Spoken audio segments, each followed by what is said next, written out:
Get this. We're gathered to provide Never Again Lost Landing's investigation of how and why did the biggest indoor lithium battery storage facility burn down in our county a few miles from this location. These are preliminary findings. This is the first in the state, by the way. There could be evidence that comes out later on that changes it. I think that is unlikely because most of the evidence you're going to see comes from Vistra, the California Energy Commission, and the PUC. So why should some upstart community group conduct an investigation? And we are a stakeholders group. What do I mean by that? We're not voluntary stakeholders. We were forced into it 3 months ago because our families, homes, farms, boats, businesses, as well as the local sea and estuary were exposed to the massive lithium cloud that washed over our area. Here's the process we're going to be going through tonight. The investigation team is going to be providing evidence and to the most important people in the building tonight. And that's all of you on this side of the building in the room. Who? You are now the Monterey Bay Coastal Grand Jury. And we will present information. We're not going to add, it won't be a question and answer thing. Usually I'll be asking a yes type question like, do you agree that the Grange has a stage? Yes, and you'll raise your hands. This will be a building block process because as you listen and the group sees, is there a majority of people that think a certain way, it'll start to have more and more meaning to you. Now, the investigation team composed of 3 people. Sharon Greenstein is here tonight. She has a degree in biology and has worked in a laboratory working on heavy metals. And we have Gail Eisner, who's here, right here. She formerly worked for the EPA as a field specialist, checking on code and following up on code enforcement. Now, most of the things the grand jury, please do not think that you have to be a chemical engineer, a rocket scientist, or a great mathematician. You came here with what it takes to have, to make these decisions. And that is common sense, based on the evidence that you see. You don't have to agree to it. You make your own interpretation. If you don't agree with it, keep your hand down. That's okay. So these determinations are like this. Now notice that there's operator determinations and regulator determinations. We're not just here to look at and point out to the community where things could be improved in the future so that industry stays safe, but also the things that the regulator needs to do. Let's take a look at these. You'll be hearing me talk about these over and over. Did the storage facility operator install and operate a high-risk, single building, high-quantity storage layout prone to completely burn up if thermal runaway got away? We have to prove all of those to you. We're going to do that. And now, notice that we're not talking about the battery. We're talking about the way they stored and maintained the facility. Now, the regulator, along these lines, have state regulators failed to gather and report heavy metal sampling data that might show dangers to you and to the environment. Okay, it's going to be a top-down process. We're going to show you some overview slides to give you the big picture. Some of you are more knowledgeable than others about the storage process. We're going to show you what Vistra set out to do, and then we're going to provide you reinforcing evidence about all those little adjectives we were talking about. Now, what type of evidence are we using? You're going to see today pictures from TV stations, information from articles that were written and people that were interviewed, experts that were interviewed. Vistra's initial study report that they submitted to the county planning department. Vistra's pictures of how they laid out the building. Vistra's pictures of after when they had an incident in the building. And and we went to dozens of state pages, looked at the mission statements, their websites, and data that they had published. So there will be a couple places where you will see, and I'll explain it, where we touched in to make it a little bit clearer in understanding. So let's start at the beginning. This is in regards to the permitting cycle that started January 29th through February 28th, 2019. And it only took 30 days to do the decision to allow Vistra to use the plant site. And that was during COVID days. I can't answer why it was so quick. Now, in the process, the Planning Commission was told by the applicant and by supporting public, the Sierra Club, for example, that this was a really good new technology. It was going to move away from having to use fossil fuels to generate electricity, and this was, I'm using words to the effect, this is a great green technology. There was only one problem about that. That is a sales pitch. It isn't quite all true. It isn't quite forthright, because it was missing three words.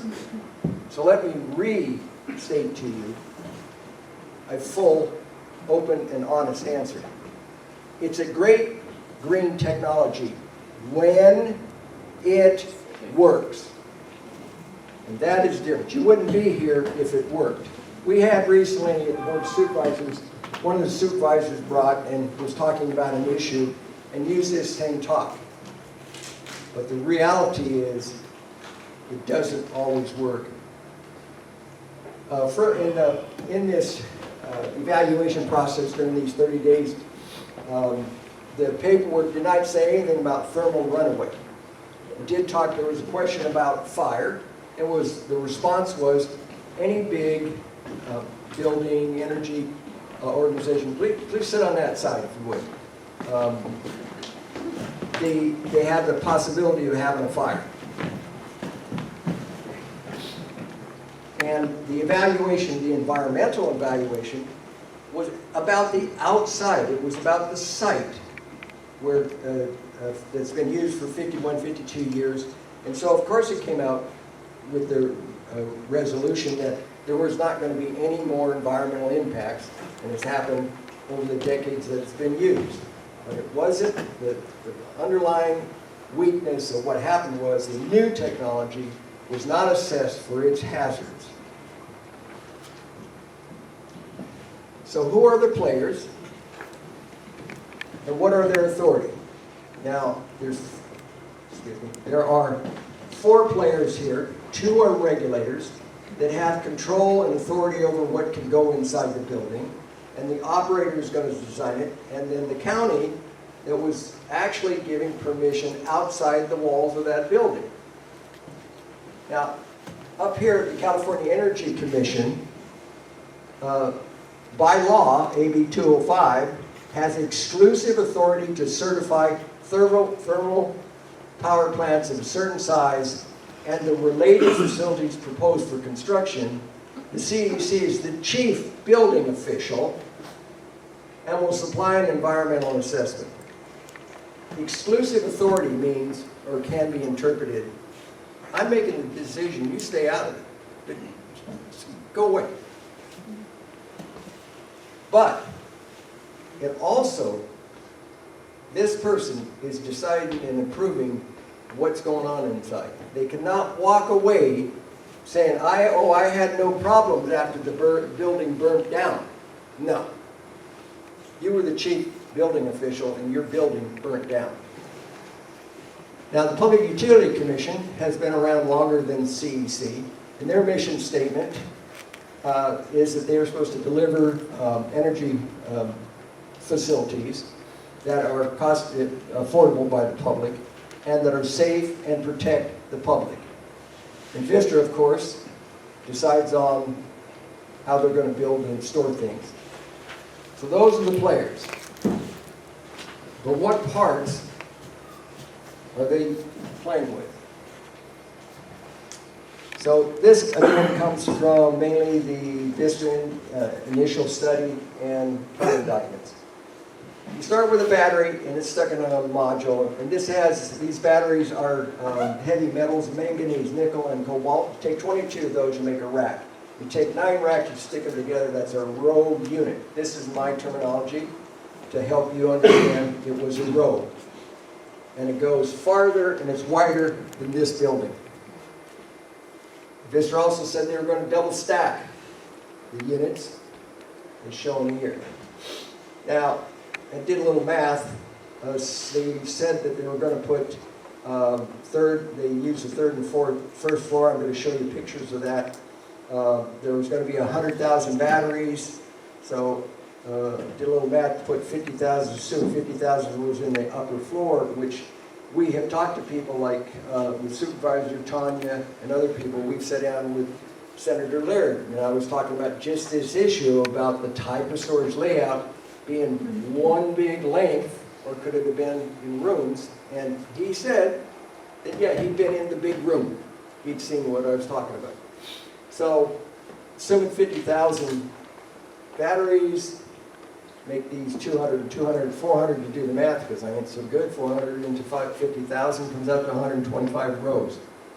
And then if you divide the rows into the length of storage, which was 700 feet, you come up with 5 feet 6 inches between double stacks.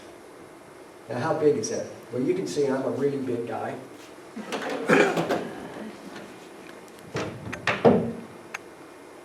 I measured it. I had to turn my fingers in a little bit. That's 5 feet 6 inches. A little more is like 4 people. That's how close these double stacks were. Now, also in these buildings, every second of every day, what you're working on is to ensure that there is not thermal runaway. I'm sorry, but in this business, I just swore at you. You can go to many websites and of the state, of the regulators, and you're not going to hear about that. Every second, you're monitoring every battery to ensure that it's healthy, it's staying in an operational condition, it's not starting to overheat or something's going wrong. They have 2 things that are used, suppression and containment. Okay, no, Vistra did not come up with the kangaroo. That's an Eddie thing. Containment is when you don't want the fire to start hopping all over the place. So you try to contain that. One major way that you do containment is with distance. Separate things by distance. You can contain it also by wrapping it up with materials to keep it from burning outside of its container. You're trying to. You use suppression to cool things down or stop fire.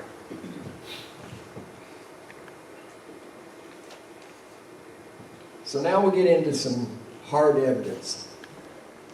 Oh, excuse me, I forgot one overview slide. We came up with 6 things that contributed to the overall disaster.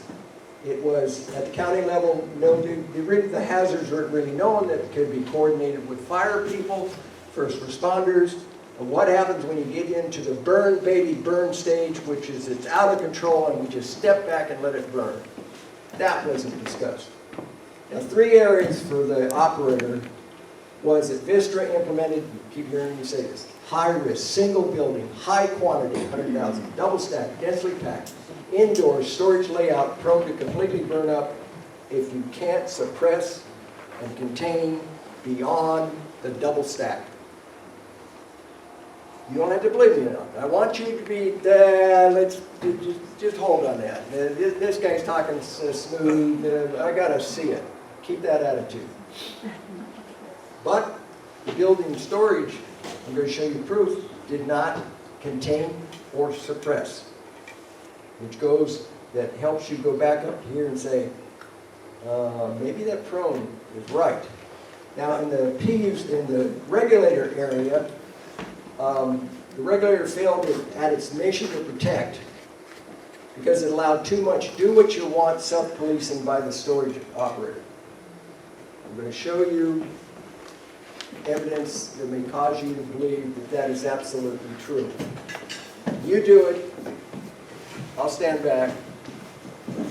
Of course it'll work. And then again, the state failed to gather heavy metal sampling data that might show dangers to the public. That means you, your family. So, here we have the two pictures, one by KSBW, one by KION. This was 16 January through the 19th when the initial fire was burning and the biggest building burned down. Now, some of you may only have seen these pictures. I know some people even haven't seen the TV pictures. This large fire, I saw it, witnessed it from Prunedale up on a high hill, looking downhill because we'd heard about the fire on TV. We literally walked about 8 feet to the right, looked downhill. The sun was setting, we could see the flames. We could see the flames coming up, halfway up. This smokestack was 400 feet. That was 100 to 200 foot flames were coming up. And we could see the formation of the cloud. Interesting that that night was not normal windy conditions on the coast. It was calm, and we could see the formation of this cloud getting wider and thicker and coming towards us. It tells you right now, this crew, Vistra, the regulators cannot walk away. The system, whatever it was, failed to suppress, failed to contain. First responders showed up. Police, sheriff deputies were closing. Two of the deputies happened to park here. We've opened the Grange building so the sheriff's department can have a place to go to the bathroom or warm up their lunch, and they don't have to go into a public site. Two of those people were the first responders that got to that location, and the first ones to start sucking in the odors and from coming out of that fire. The sheriff's deputies blocked off the roads. Fire people tried to get in there to see what they were going to do in terms of how they could fight or not fight this fire. And so we know right away that the incident was a danger to first responders, but let's talk about local community. Liza, are you around? You don't have to stand up. Is it true that you and your family and your wonderful little daughter there and a son, and I think 2 cats, you all have lived for a couple of years on a boat in the harbor in Los Landing? Is that true? Yeah, it would be our 5th year this year. Okay. And all of you were there the night the fire started? And did you have symptoms that night or the next day or sometime after that? Yeah, you could smell the plastic, smell like plastic burning and metallic taste and eyes stinging like by the time we made it from the boat to the parking lot. You could see it from Monterey. Yes, thank you. And so you were also warned to evacuate. Yeah, we were in the evacuation process as they started loud hailing to evacuate. Right. And I had one N95 mask from him from work, and it was me and my 2 daughters, my older daughter and my youngest daughter, and I ended up putting the mask on her, and he actually stayed back to clear. We had a Christmas tree on the top of the boat, and so he stayed back to clear the boat of anything that might catch fire and soak it down, and he ended up leaving a little bit behind us. But by the time we made it to our evacuation place, none of us were feeling well. My oldest daughter has Lyme's disease, and we ended up staying away for 2 days because the first day we stayed away, we could see it from our evacuation location, just the plume all over the bed. And they said, it's safe to come back. So my older daughter, she's in her 20s, she's a little impatient, she wanted to get her stuff and go home. And you know, we turned back towards Moss Landing, but by the time we made it to Marina, with all the windows closed, all the kids and myself in the car, our eyes started stinging, we could taste the metal, started getting this headache, and I told the girls, you know what, I don't care what they say, we're not going back, and we don't even know if we can get down to the boat, because they had closed off the whole area. So we stayed away for 2 days, and you know, we've had consistent health problems with Moss Landing, you know, resulting in trying to stay away from there as much as possible. And my older daughter, she's in San Jose right now, because her symptoms were so severe for 2 weeks that, and then she came back in onset that she just refused to come back to the boat completely. Right. And you were about 4 months pregnant then? About 5 months. 5 months. 5 months. Thank you. Larry Walter. Larry. Is it true that you have a boat down at Moss Landing Harbor and you service other people's boats? Yeah, And you live about 1.5 miles down the road, yeah, and that's 4 miles as the crow flies per day. 4 miles, yeah. And did you suffer any symptoms? 2 days after, I had to go to the emergency room at Chomp for sore throat. It was on the second day after the fire. For severe sore throat and stuff. Right. Okay, that was an emergency Yeah. location. Yeah. Okay. What Larry said was he lives 4 miles from where his boat was, and within 2 days he was suffering lung and breathing issues that were so severe that he went to the emergency room. And if you didn't hear Lisa, it was that she suffered symptoms within 2 days. It's affected her children. They're so severe and repetitive that she does not go back to the boat area, and her daughter has even been moved out farther away. So we can finish this sentence over here, that this incident was a danger to first responders and local communities. So, ladies and gentlemen of the grand jury, I'm going to ask your first determination. Let's assume that the Vistra operators and the utility people did the best they could. We're not judging them for making an error. We're going to assume they did everything they could right. Do you believe, despite best efforts, the operators' storage and safety design efforts failed? Yes. Yes. Yes. We have a majority on that. Another determination. Do you believe, despite best efforts by the regulators, that their protect the public efforts failed? Yes. Yes. Go ahead. Raise them up. All right, good, thank you. We got a majority on that. But that's within 4 miles. What about farther distance? Okay, on our volunteers, we had a couple of them that hopped on and formed up a Facebook page, and one was for symptoms. Within 6 days, the traffic on those sites grew to 4,900 people.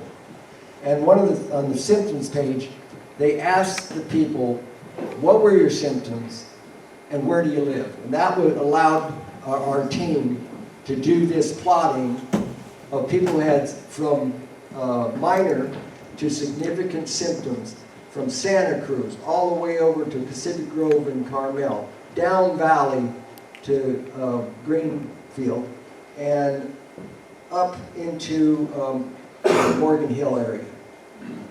647 people claimed that they had the same period of time after the fire symptoms.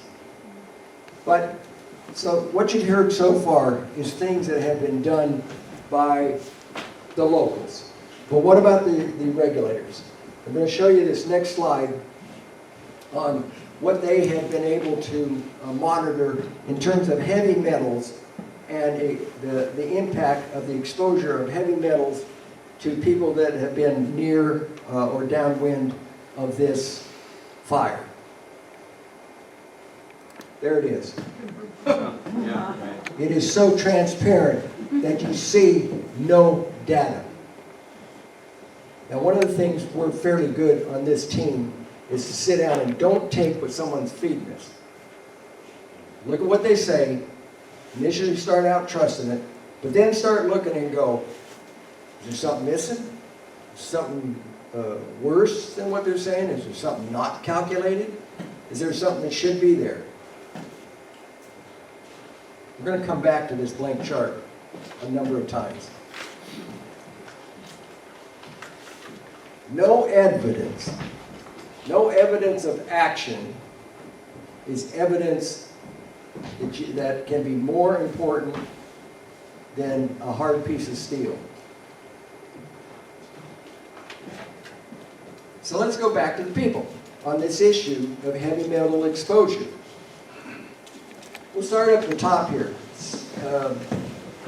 Santa Cruz State College has a web page for the media, and they put out reports of things that are important. One of their alumni, Dr.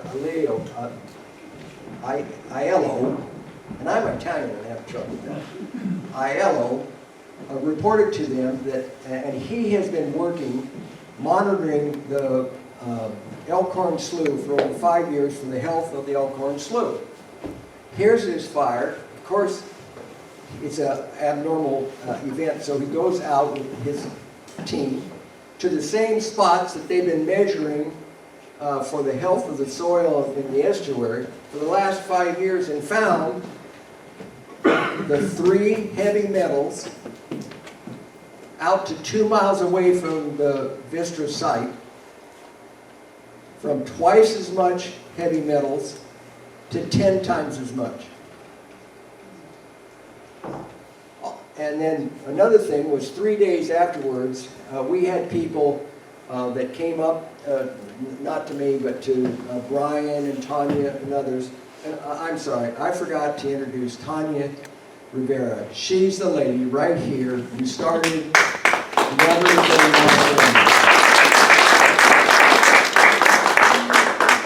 So they came up to Brian and her and they were saying, hey, it's the state, it's the county, they're going to come to our property or our neighborhood, like Moss Landings, Overs, I can't remember the name of the little area where their houses are.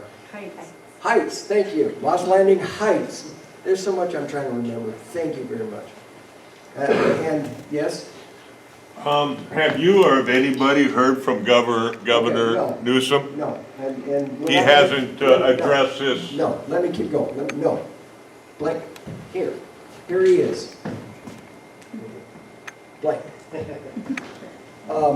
So they came up and the answer that Brian and a couple others came up with, we're going to pull money out of our pocket. We're going to pay for the kids. We're going to get an instructor to train the people, and we'll send you back to, you can sample your own site. It costs thousands of dollars, and that did happen. 124 samples came in. Dozens of those showed the 3 metals, the heavy metals, but they were in the same proportion. We coordinated with Aiello, and like, they don't have the exact number, but like if there was 5 parts manganese and 2 parts of nickel and 1 part of cobalt, we had that same proportion. So at right next to the site, to 2 miles out, and then farther, because these samples came back from places that were out to 20 and farther miles away, this same combination of the heavy metals were showing up. So the public seems to be able to do the job, but it isn't happening on the regulator side. Then there was a newspaper reporter that came down for the Epic Times. Epic Times is like, it's a big national online and national distributing newspaper like the LA Times and the New York Times. And they bumped into Michael Polcabla, a local professional pollution expert in industrial pollution, and they talked to him. They wanted his input on what he thought. And this is a quote from him. He was shocked the EPA was only monitoring for 2 airborne hazards. There's about 8 to 9, I can't remember the exact count. They looked for the 2.5 micrometers in diameter particulate. That's like a little tiny flake. And hydrogen fluoride, which can be poison, and they used to monitor air quality. They ignored the other ones. They didn't, I'm still quoting, they didn't even consider the other contaminants involved. They should have immediately looked for heavy metal. So, ladies and gentlemen of the grand jury, do you believe that the massive cloud had heavy metals in it? Yes. Yeah, it made me sick. Thank you. So let's get down to evidence about what Vistra did. Here is the single big building. It's 800 feet long. 700 feet of it was used for the storage. And it's going to be on 2 levels at least. And this is what's known as outdoor storage, where they have rows of batteries and they're separated. This was taken from the initial study by Vistra. Now this one, we'll spend a little time on. Okay, in the initial data from Vistra, they said we're going to use the first floor and the third floor. We're going to clean them out and repurpose them. Okay, you can see that the ceiling here is much higher on the third floor. This is the first floor, a much shorter ceiling and more stuff to have to remove. Notice this gap. Notice that it's hard for you to see. See that cement there and that angle? Sort of like that ramp. We cannot prove that this hole was part of the structure that went from third floor to the first floor in the original turbine building. We do know, the proof shows that this floor, second floor and this one, are not closed off. There's a electrical code that is for what's known as fire stop and fireproofing. Fire stop is when you do things to ensure that no toxic fumes,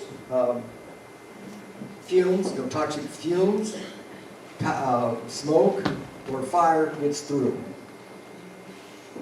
Well, clearly, this wasn't fire stopped. And the fire stopping stuff in heat will expand to close out the holes if it isn't fully closed. So when you're in this condition, these are not 2 rooms. That is 1 room. And you would have to close this off and do the fire stopping and proofing to make it 2 different rooms.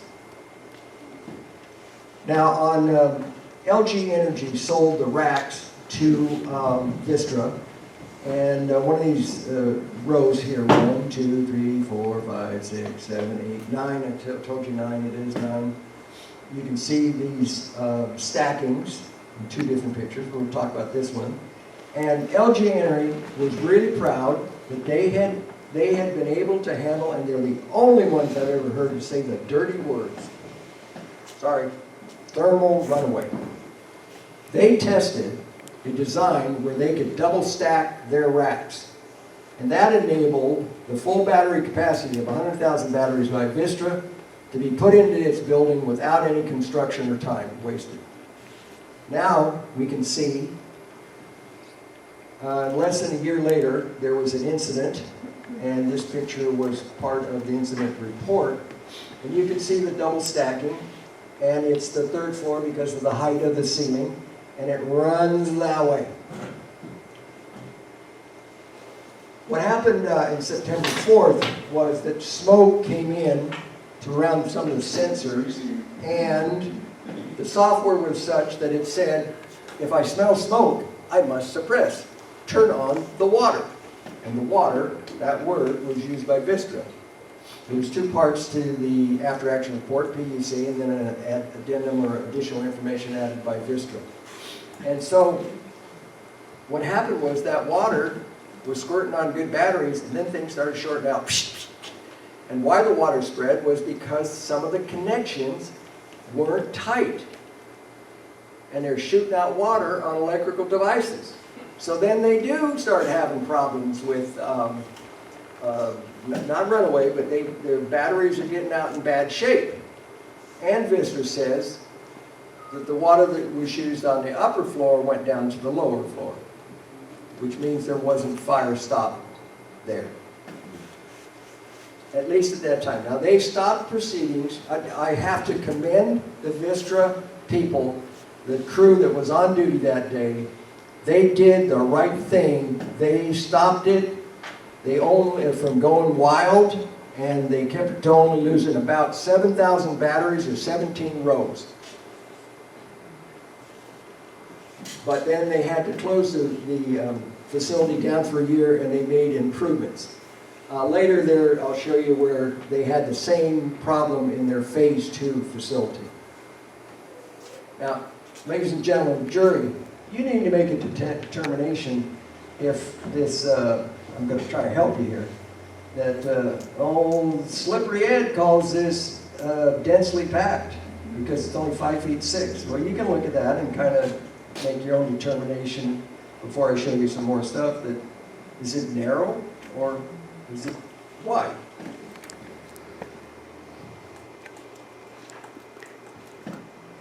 Here's a slide from March and April of 2024. Last year, Vistra was trying to talk people down in Morro Bay into allowing them to put in a storage effort because it's a wonderful green technology and they'll make money from taxes and all that. And they brought up and they used this picture. I'm sorry, it's not a great picture. They used it, that was their text, and they were being asked and talking about, and you can watch it on their media. They did the same briefing 2 times, and once in March and once in April. And they were talking about their phase 1, because remember by this time last year, the people down there had heard about the smoke and suppression issue before. Now look at this guy. He's got the doors open here, and he's leaning. You can see how close his head is to this framing area, and this is pretty close. He actually looks like a bigger guy than me, but I think you can see that if he turned around and stuck his arms out, he'd be hitting the 2 sides. The building is pretty narrow. I've seen pictures by the person that put the HVAC in it. It's pretty narrow. That looks like 3 feet though. Probably don't look like not 5 that foot narrow, six. but it's pretty narrow. Let's do not pollute the other voters here. So, but I'll ask you, I think the jury is up to a point. Do you believe from the evidence that you've seen, your own calculations, some that have been offered, the mathematics and the pictures, do you believe this was densely packed or closely packed? Yeah. Or overpass. Thank you. Okay, now I could at this point in time, I could ask you, okay, was it risky or not? Yes. Nope, do not trust Ed, not yet. I want to ensure that you look at the components of risk. Startup risk, average risk, site risk. I want you to put those in your consideration. We'll start with startup risk. Kurt Morgan, in August 19th of 2021, he was the chief executive officer of Vistra. He's top of the food chain. And he says, I quote, in a press release, the battery system this size and scale has never been built before. And he's talking about this phase 1 storage. And the Vistra Moss Landing project will serve as a model for utility that means big scale battery storage for years to come. He just told you that startup risk is a component of risk. It's a chunk, it's higher risk than normal risk. 16 days later, the SMS event happened, 7,000 batteries were lost. So what is average, just normal, everyday risk? Let me take you through this chart. 8 international incidents in 6 years, 9 incidences in 3 years. We're going to start over here. When I was starting into this, trying to figure out why in the heck it happened, I went on Google on battery fires, lithium battery storage. And I did not get this whole list. I missed Victoria here. But I came across an article by General Reinsurance, 2021. They wrote a analysis.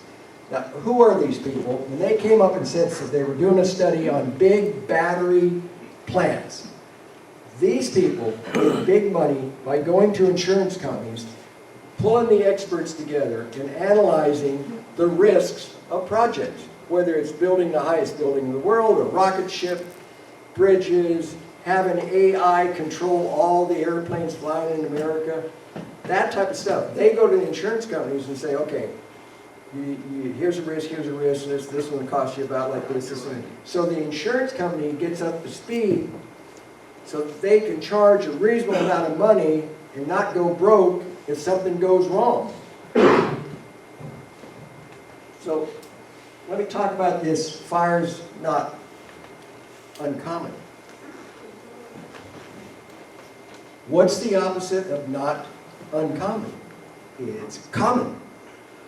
Okay, and he's using this in a sense of talking to him and saying, look, if you're dealing with, they didn't say this. I'm trying to interpret it and get this, the understanding of this.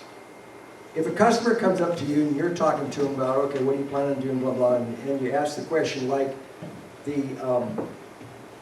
at the Planning Commission in 2019 where one of the commissioners asked, well, what about fire? And if they come back with an answer and say, well, you know, it can happen, but it's not common. Red lights, insurance company, red lights, boop, boop, boop, boop, watch out, because it is common. And he was only talking about based on international data. Now let's step over in 2021, September the 4th, and run that to September the 5th, 3 years later. You have 9 incidences, 2 of which are Vistra with the S&S, and 7 of them were fires. Otay Mesa burned for 17 days. This data was supplied by the PUC. Tanya and I went in front of the Coastal Commission and the PUC on the 13th. We did the PUC. And she, in fact, is this true, Tanya? When we were up there and they were trying to pass this operations and maintenance upgrade to better instruct the industry on how they're supposed to do interaction with rapid reaction people, didn't you talk to them and say that they didn't say anything about thermal runaway? Yes. Yeah. It's a dirty word. In your mouth. So after this, after these 9, the biggest building burnt down only after 20% of its life that they said it was going to last for 20 years. These people are not at 20, 19 years. They are also early in the life cycle and they're burning down.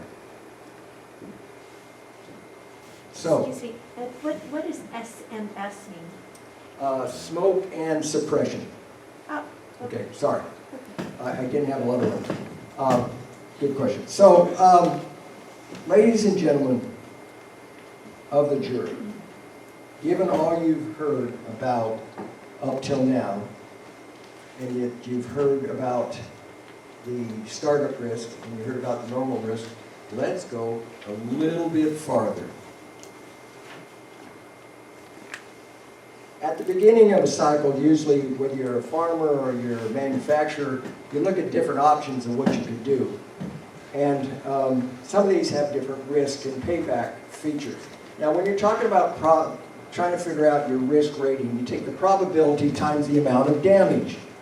Okay, the probability can be very low, the damage can be very low, it's low risk. There's also the case of little risk, huge damage, and it's high risk. Now, there's another thing that says if you put more components in, like a rocket ship or a dishwasher or a battery storage place, as you put in more items, is more likely that one of them's going to mess you up. Now, so you start looking, when you say risk, simultaneously, you're supposed to be thinking mitigation. That's how it's a good engineer does that. And you look for the risks and you try to get rid of them. So here's a theoretical way that you could handle the 100,000 battery issue. Well, let's go to the third floor or a lower floor. Let's put in rooms in the big 700-foot, more than 2 football fields long room. Let's break that up. Let's separate, let's build 2 smaller rooms in there. We'll make sure it's fire stop, top, bottom, and the 4 sides, fireproof. We'll have hoses and suppression that can cool down these 3 and get them turned off. What you want to do in containment and suppression is give your team time enough to respond, either to get the hell out of the building or to bring in or turn things off, protect things from getting involved in the fire. So the concept would be, okay, we have 25,000 in each room, we lose 1/4 of what is in the building, but we don't lose the whole thing. And we don't lose, there's a risk to the company that if you screw this up, you're going to lose income, you're going to have expenses, and you might want to choose a design that reduces the risk to the operator's company. But that takes money and time. And some people say money will win every time. They did not choose to do that. They went with the long building. What's another way of reducing risk? Well, one way after the incident, and I commend them for handling the incident, but one way would have been to stop and sit down and say, you know, maybe we could have lost the whole doggone building, and what we've got to fix somehow. And one could be, let's get the heck out of the building and let's go back outside. Again, that's going to take money and time. So now, when we start talking about risk, we only got one left, and that's site risk.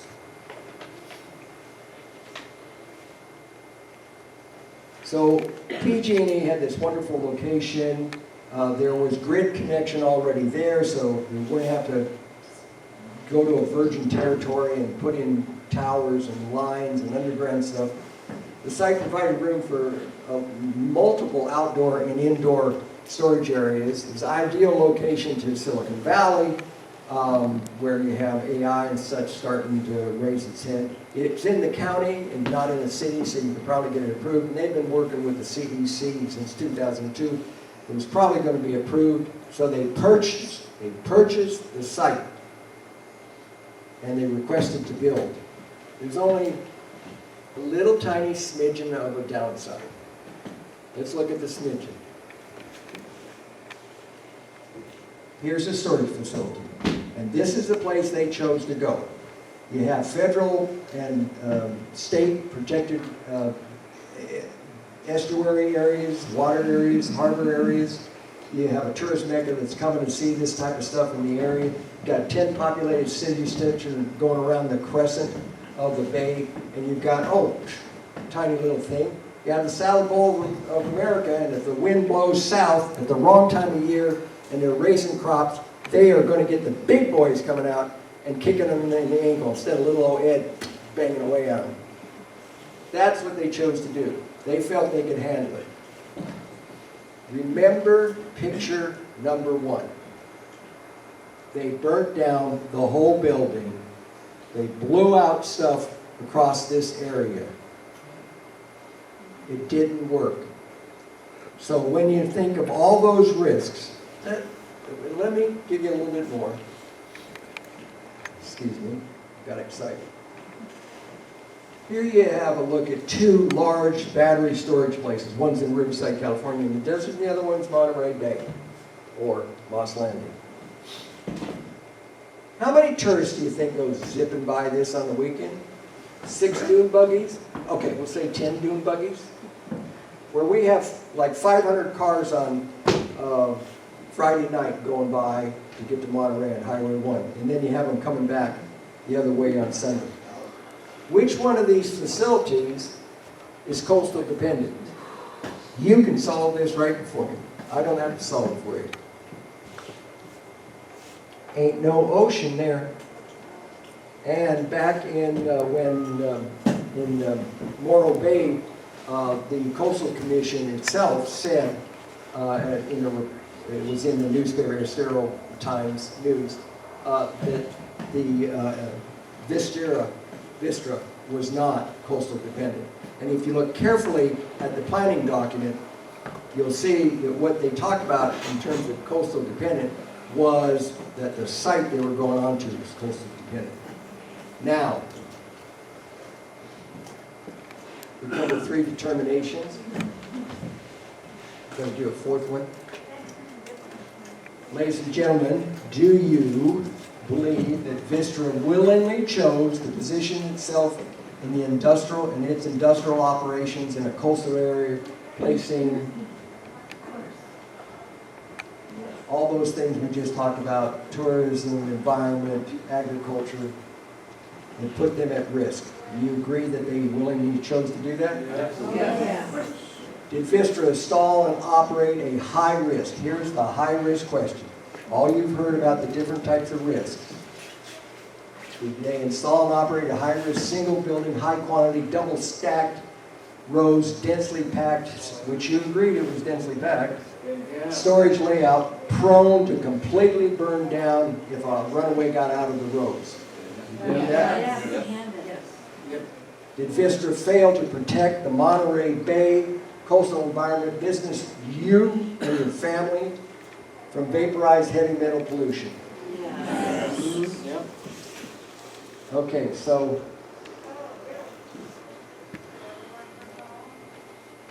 the next page may be a little surprising to you. Gird yourself for this. Surprise, surprise, you're a guinea pig. Now look at the face of this little guinea pig. It's shocked, it's surprised, and it's scared. Just like you, Glenn.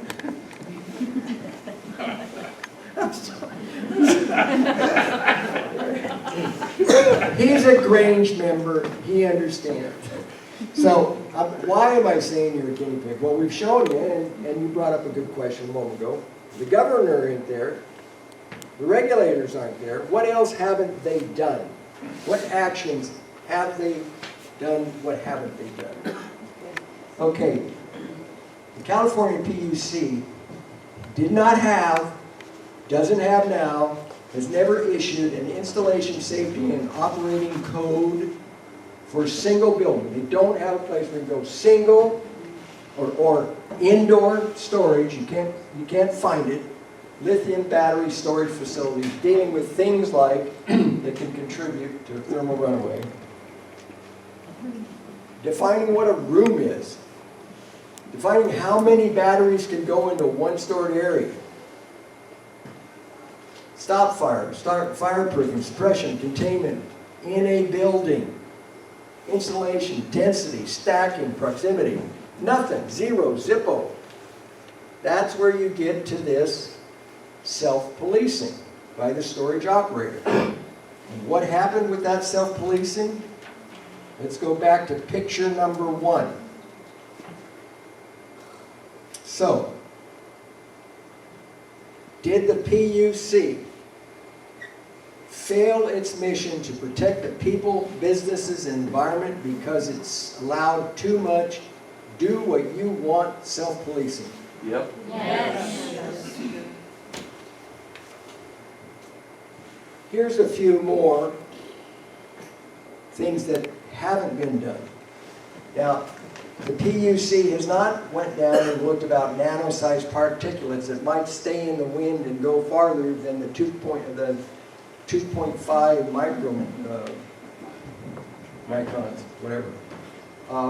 8 days afterwards, after the fire, the DTSC, Division of Toxic Substances Control, came out and looked at 8 places, about 9 or 10 actually, because they did some in Moss Landing, that were locations where the people wouldn't have been restricted if the police haven't been there, that they could have driven. It's outside the perimeter, along the highway mainly, and into Moss Landing.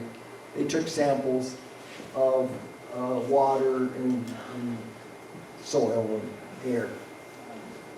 What didn't they do? They didn't go inside on the property. Why not? You know, if you have a building or a store burns down, don't you have the fire inspector that goes in and takes a look and kind of eyeballs it and gets some fingerprints or something? They were scared. They didn't do it. They didn't do things like look and see if there was fire residue, ash, or fallout, and see what it was containing. You know, what was the mixture of? They didn't fly a drone through some emissions. And they didn't do this. We're going to get excited about this. I worked in Star Wars for 17 years. This must be much more complex. Because I would think that you could look at the black body, the burnt down that I just showed you, the carcass that was laying there, because you see, I know this is really high tech, because all the emergency people that showed up from the state, they didn't bring one of these. They didn't require by code that the operator of the biggest storage place in America might have some of these on standby. Oh, they did show up after the fire, and they've been using them. They didn't have any of these to fly around the cloud, maybe fly through the cloud a little bit, not the most hot, but try and get it back. And these are so expensive. I mean, if you lost one, it'd be very hard to replace. But maybe you have like 16 of them, and some of them melt and fly and drop. But you get them back, and you do a scrape sample like Never Again Moss Landing did, and you wipe it, and you see what was in the gosh darn vapor. Or you look at that dead carcass. This is exciting. Fly, fly, fly, wiggle, wiggle, wiggle, fly, fly, fly, fly, fly, fly, fly. You come to the building, you land it, wiggle it around a little bit. That's ash from my fireplace. You come back, wiggle around. Okay, you're not going to get anything. Do you see residue? Louder? Yes, definitely. We do a scrape sampling of that. See, this is what they got. White. These are the regulatory determinations. Ladies and gentlemen of the jury, have state regulators failed to gather and report heavy metal sampling data that might show dangers to the public and the environment? Yes. Number 2, should the PUC have known, you know, like maybe go down and look at the building. I don't know if they did or they didn't. Should they have known that Vistra implemented a high-risk storage design of double-stacked, densely packed road units prone to burn down? Now let's talk about, oh, I'm too fast for you. Let's go to the prone.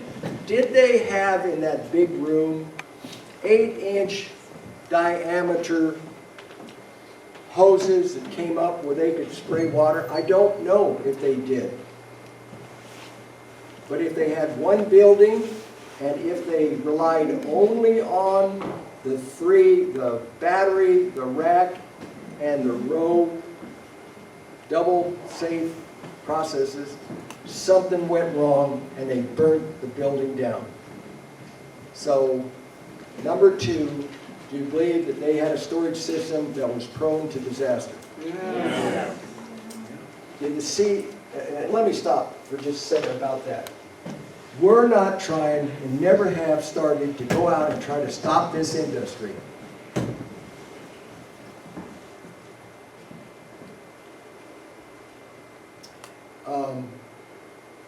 We're trying to protect other people.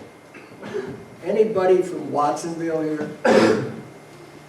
Do you know how many storage facilities are coming forward in your county to be approved? 3. 3. And so, all in California, there's a lot of other places. We're trying to help people say, if this was a weakness, the regulators need to go out and inspect every indoor facility and not do the, oh, you look at your own stuff and you tell me if it works. Get out there and look at it and verify that they don't have the same type of problem, even if it's going to cost some money. We're trying to help people all over. Number 3, did the CEC allow Vistra, remember this is the chief building official, to operate and put at risk federal, state, coastal, sanctuary reservoirs, the Salad Bowl of America, Monterey Bay Area tourism in 10 cities. Did they do that? Yes. Ladies and gentlemen, that concludes what we have tried to bring to you. You can use it in a certain way. There's going to be the PUC is going to come out, and they've been identified, and it was announced by the PUC that they would be doing an investigation. Don't forget the white stuff when they show up. See if they only talk about, do they have the integrity to talk about themselves? I know that when they announced they were going to do the investigation, I did not see a leader stand up, Alice Reynolds. I did not see the senior commission person stand up and say, we're going to do a thorough investigation, and that includes looking at the regulator side of the house to see if we made a mistake. That is courage and integrity. I'm hoping it shows up, but that investigation will come forward, and you have this to calibrate with it. Do you feel that you were misled, or that a grand jury, you can indict a ham sandwich? Did we avoid that? Did we give you good data today? Yes. Thank you for coming. Thank you, Any comments? So I just heard that on April 9th, they completed an application to expand and amend their original coastal application, this very same Vistra energy plant, so that they will try to rebuild in a greater way. So I'm just wondering, do we know what we can do to stop that? Here? Moss Landing. Did they submit To the County of Monterey, they've completed, so it hasn't been approved yet, but the application has been completed, and it was approved that their application was completed. If that makes Monterey sense. County or the PUC approved it? The county. So So it's been submitted. Just the one complete moment, please. application. We have Glenn Church from Am I the wrong? Board of Supervisors.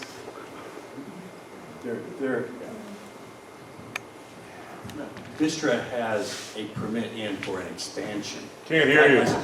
That hasn't even been, they got into the preliminary steps. We said suspend on that.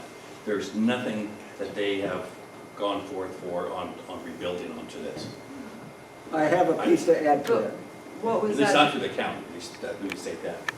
I think I know where this came from, and by the way, we have Mike Novo here, who is an expert on the Moss Landing community plan. And I think there's a couple of rumors going around. There was some, in reviewing that plan, there was some discussion about rebuilding after fire, and public comments were submitted that the industrial area where Vistra was should be outside of the policies of that plan, and that activity is going on for the Moss Landing community plan, and that's where some of us were concerned about the wording. And Mike has seen merit in, and we'll see the final write-up, but most likely Vistra and its rebuilding will not be affected by the Moss Landing community plan. Is that correct, Mike? That we had the discussion? Certainly correct, that we had the discussion. We don't know where it's going to end up. It has to go through hearing processes, but staff wants to recommend that anything rebuilt out there is rebuilt to the best standards, the current standards, not old standards. So Mike was saying that it's not final yet, but if it were built, it would have to be built back to current standards or good standards. How many agencies were involved in putting this through? Like between the Coastal Commission, the Energy Commissions, I mean, multitudes of people. Like, do you know how many agencies these permits like went through to actually get approved? The Coastal Commission was not included in what happened during the permitting. It never got out past the Planning Commission level. There were no public challenges, so it never got to the Board of Supervisors. So the Coastal Commission is taking the position that they have, that the people that are responsible is the county. We went, Tanya and I and others here, we went to the Coastal Commission and asked them to do something as simple as issuing a notice of violation.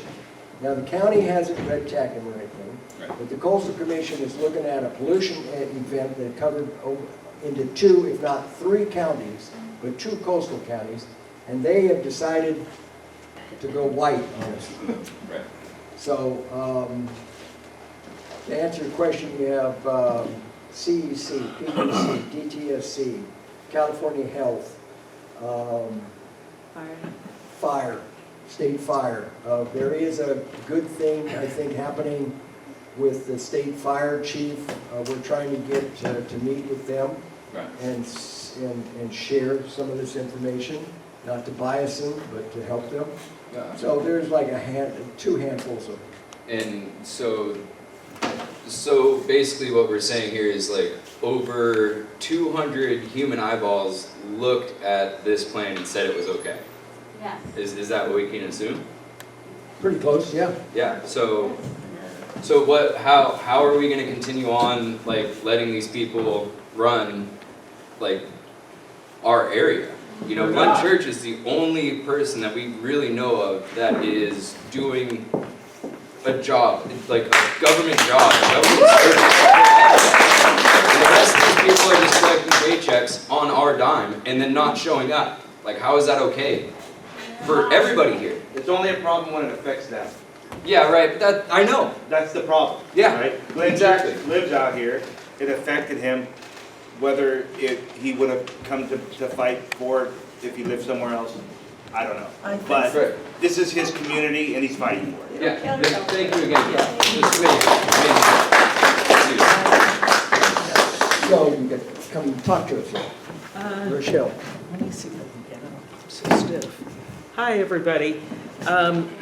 I was affected by this, and I was really excited that one of the communities listed was Aptos, because I live like 8 miles north of here, and I had to go on lockdown for 5 or 6 days with the windows shut, my eyes and throat burning, trying to capture my indoor-outdoor cat to put him in the house so he didn't get sick, and there was ash. And the plume blew wherever it blew. So that's not really the issue. The issue is, because let me put this down. We participated before the Public Utilities Commission, and when they were doing their revamp of their operating procedures for BESS, B-E-S-S, Battery Energy Storage Facilities. They all use lithium-ion batteries. I just tossed my cell phone down. That has a lithium-ion battery, and you'll know that if they do get too hot, even those will combust. And Ed has very ably said no one has addressed the issue of thermal runaway. Okay, it's nowhere. So it wasn't addressed in the quickly pulled together Public Utility Commission group that regulates the currently operating facilities in the state. But let me roll this back. I have to pick this up more. SB 100 is California state policy. all electrical retail sales must be supplied by renewable and zero carbon sources. That's 100% by the year 2045. Okay, we're in 2025, okay? It also requires 60% be generated by 2030. That's 5 years from now, right? And again, 90% by 2035. This is absolutely fantastic to go green. But the only methodology in our brilliant state that's housed Silicon Valley, that houses Silicon Beach, that houses brilliance.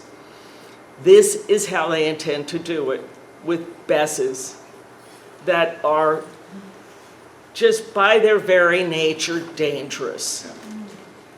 Okay, so my 2 cents is, how do I go about convincing the powers that be, like the governor, okay, the state legislature, that this lack of coordination between regulated entities can result in danger to communities?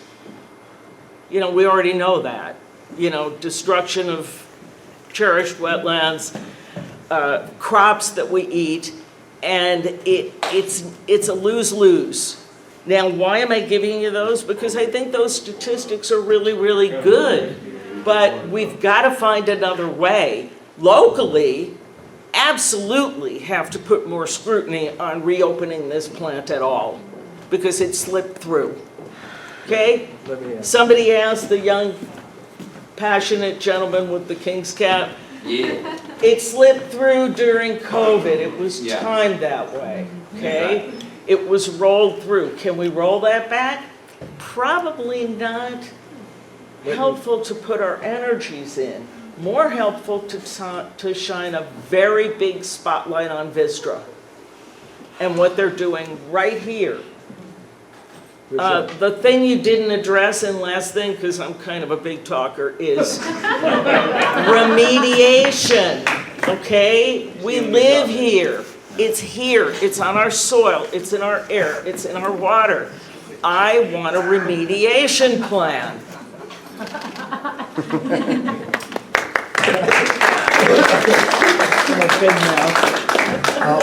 One of the things, the situation appears to be that the state doesn't want to address heavy metal exposure to people. And so you may have to do it by joining up with one of these. I'm not giving any legal advice, but you asked a question about how can we change it. Oftentimes the lawyer community say it will only change until they get sued. And so you may have to decide to join up with somebody and get yourself sampled to see if you have had some exposure. As you know, I'm a Vietnam vet, combat honor, military family. This reminds me of Agent Orange. Yes. Okay, with being with the VFW, I buried hundreds of veterans of Agent Orange, and they came down with all sorts of shit. Same thing that we might come back down with. Okay? And Newsom hasn't done a fucking thing.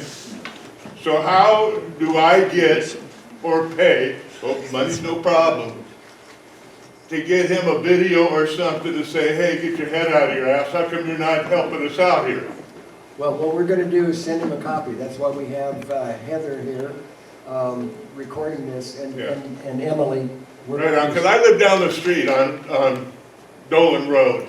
Nobody came to my home to tell me to evacuate. Okay? I kind of isolate from PTSD. Not until the next day in the routine. You know, nobody's, the state of California is the highest economy in the world. 28-point-something trillion dollars. Okay, this guy Newsom, you know, they've got a department of, if something happens, it's a hazard or something, he should be there. okay? Well, I'm important. You know, I'm somebody, man. My family's in history books. You know, I used to be a construction analyst. I want to get to this son of a bitch and say, what are you doing? You know, what are we? Some change? You know? We're fucking Americans. We're gonna try and send letters.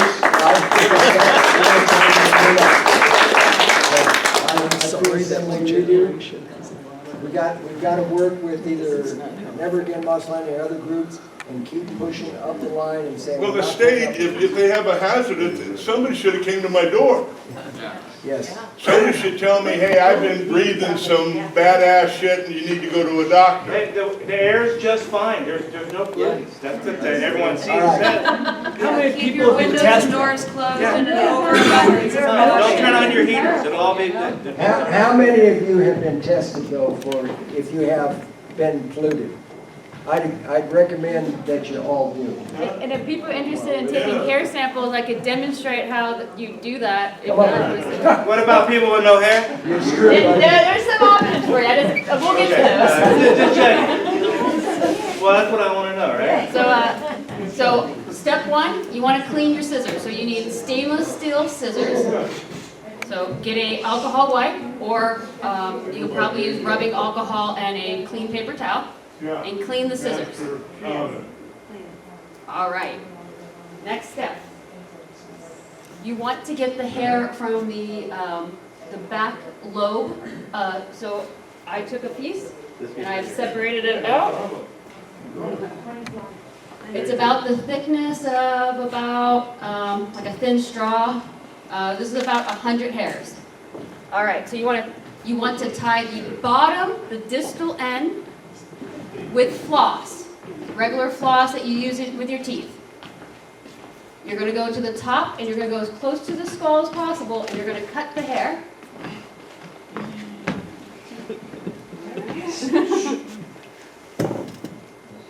Need help? All right, now you have your hair sample. Now you're going to take it and you're going to tape it, the distal end where the floss is, to a index card.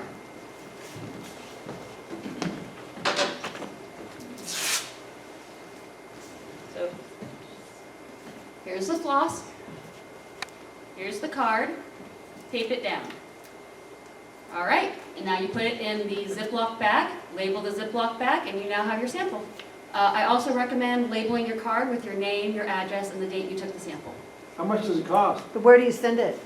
That will be something you want to talk to the lawyers about. The lawyers, the law firms that I've talked to, are coordinating with the labs to get contracts in place. But it's important to collect the sample now, so that way they can analyze it, because your hair is growing and it will grow fast. You could also do this on animals. So you could take it from grazing animals, goats, horses, cows, donkeys. You could take samples from all animals too. What if you don't want to work with a lawyer? The question was, what if you don't want to work with a lawyer? You could collect the sample and you could hold on to it in a dry, room temperature place, and then when you find a lab that you feel comfortable with, you can mail it to them. Now, I've been told by the law firms that if you're looking for a really good forensic lab, it's $2,500. Oh. If you want to use a wellness lab, which don't have great results and are not really good for legal standings, it's about $200, but you'll get some ideas. And like I said, you might want to partner with a law firm because they're working with scientists and researchers, and they're going to pay to take the samples and analyze them.